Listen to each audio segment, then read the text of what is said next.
This is some work a guy that we're working with is doing, and he's taking photographs That photograph.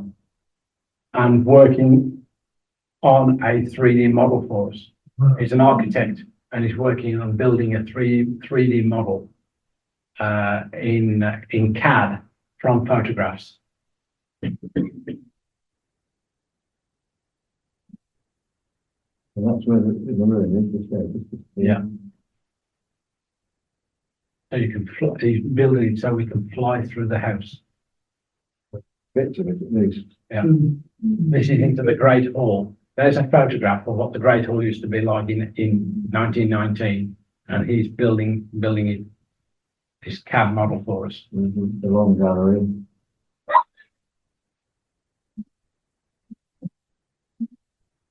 So we're looking forward to trying to get more pictures stitched onto that model. And Just out of interest, what did you get from the divorce settlement?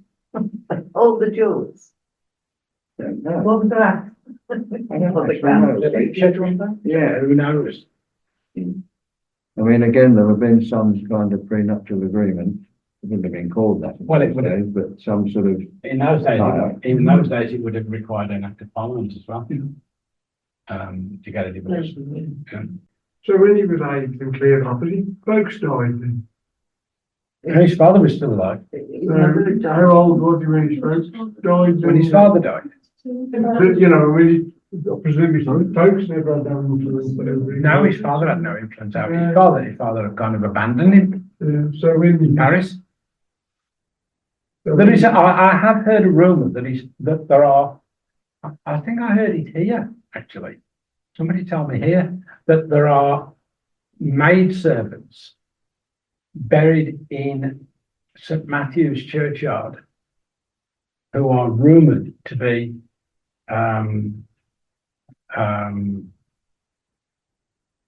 children of the fourth Marquis, because he was such a ram that he was very promiscuous, and there are children buried in St. Matthew's churchyard who were children of maidservants from Baudelaire. And somebody here told me that, and there's a persistent rumour in Birdwood. There are children buried in St. Matthew's churchyard. It wouldn't be surprising, would it? No, because he was very promiscuous, and the fifth Marquis' father. Terrible man. So you'd look for birth certificates where there's no father listed, wouldn't you? Yeah. Yeah. If they were maids at the big hall and Yeah. no father is listed, Yeah. you'd like those young conclusions. Yeah. They were powerless, weren't they? Well, quite. Yeah. Oh, yeah. But it's, as Bob was saying, it's terrible that such a big and powerful family, and there was no one apparently willing and capable of saying, hang on, this is ridiculous. There's two bits to voters there, really. Yeah. One is the charity, which is there to run an outdoor centre for young people. That used to be, it used to be mainly Scouts and Guides, and that used to be fairly straightforward. But life has changed. I mean, when I was a lad, we used to go on a fortnight summer camp, Scouts. These days, a long weekend is probably about as much as you can manage to get people away for. People are working, it's difficult to get volunteers, it's expensive to go away now. So the pattern of usage has changed, and the place couldn't anyway just function with Scouts and Guides. But they get in the Prince's Trust, they get schools go and visit. There's a whole range of groups of young people that go there. When we used to have youth clubs used to go there, but we haven't got it anymore. Or, sorry, none of the county council ones anyway. So the Trust is still working to try and make all sorts of offers, outdoor activities available to young people and to attract them to go there. And it's got to be run as a business. Because that all it gets is the income it gets from the people that use it. So they're always working at that. And of course, the premises are old, falling down. Again, there used to be lots more volunteers helping to maintain it than there are now. So it's a constant battle to just sort of try and keep it up there and keep it working. They're doing okay, but, you know, a couple of £1 million injection would be handy. Not that I think it's likely to happen. One of the objectives is also to maintain the heritage, because what the house represents, what the ruin represents, I mean, it's really great disappointment as a ruin, but it's what it represents. You know, third richest family in the country, the Marquis of Anglesey, who did so much at the Battle of Waterloo. You know, there's some real history there. So what we want to try and do is to stabilise the ruin, because at the moment it's not stable. I mean, a bit dropped off about 15 years ago. They got Birmingham Archaeology to come in and survey it, and they reported that, you know, it was one of the most important historic houses in the county in its day. What's left of it.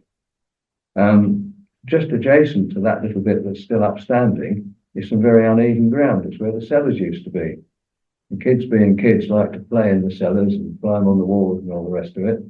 So they had a great idea. They called in the Territorial Army to blow the cellars up, and they botched it. So we've got uneven ground, a wall which is relatively stable, but vegetation's growing on it. The tree roots start to get down, freeze and thaw. You know, another bit will drop off sooner or later, I guess.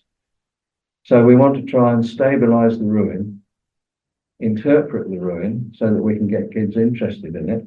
And we've done a few history walks now, and the kids are interested in it. If you tell the story, you know, they don't just want to know about the bricks and mortar particularly, or the dates particularly, but, you know, this is how a family lived, and this was their big estate. And if you tell the story right, the kids are pretty interested. And so at the moment, it's grade 2 listed. As I was saying earlier, that's really bad news, because that means there's a duty on the trust to maintain it. If they don't, the planning authority, which in the case of the ruin, because half Beaudesert is Cannock and half is Lichfield, the ruin's in Lichfield, they could take it from the Beaudesert Trust. But they don't want to do that because they haven't got any money either, and they'd have to maintain it. If they did take it, Historic England could take it from them if they didn't maintain it.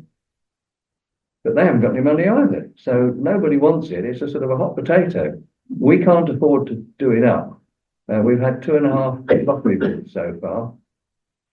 I think that the key to it is to try and use the Birmingham Archaeology report that we've had to upgrade it from grade 2 listed to grade 2 star.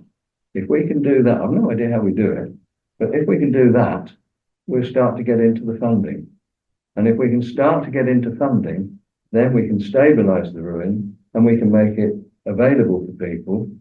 The Trust have said they're going to try and fund some display boards which will explain what people can see.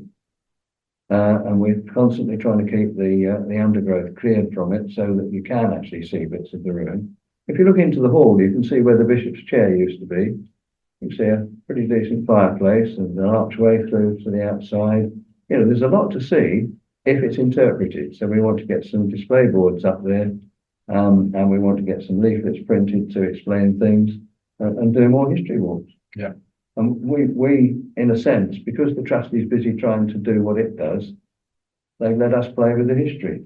Yeah. And so it's great. We find something almost every time we go. We find something a bit different. We looked at the old plans, we walked around, and we're trying to get the management interested in doing public walks, as I know a lot of people would be interested in coming on. So our aim would be to stabilise it so that it becomes safe to get up to it, and then to try and perhaps get a brick outline to show where the rest of the hall was, and some interpretive signs. Yeah. And clear a bit more of the undergrowth. I mean, we found some years ago, I found a tennis court there, and you wouldn't necessarily think it was a tennis court because it's full of trees. Because since the 1930s, trees grow actually quite quickly, some of them, the birch in particular. And then looking at the guy who's done the 3D model has got another friend who looks at LiDAR radar. And looking at that, we found some anomalies, and we found another couple of tennis courts. Yeah, much bigger and much clearer tennis, and suddenly there they were, right in front of us, where the tennis courts were. Yeah. I presume Mr. Paget in Wales hasn't got sufficient money to put in when the Yes, Marquis very came detailed. up, say about 15 years ago, it would be the 7th, 8th Marquis. Some years ago, it would have been the seventh Marquis died in 2013. Right, well, it would have been The the eighth. 8th Marquis. And he was very interested because obviously, I mean, if you go to Plasnewith, there's stuff about voters there.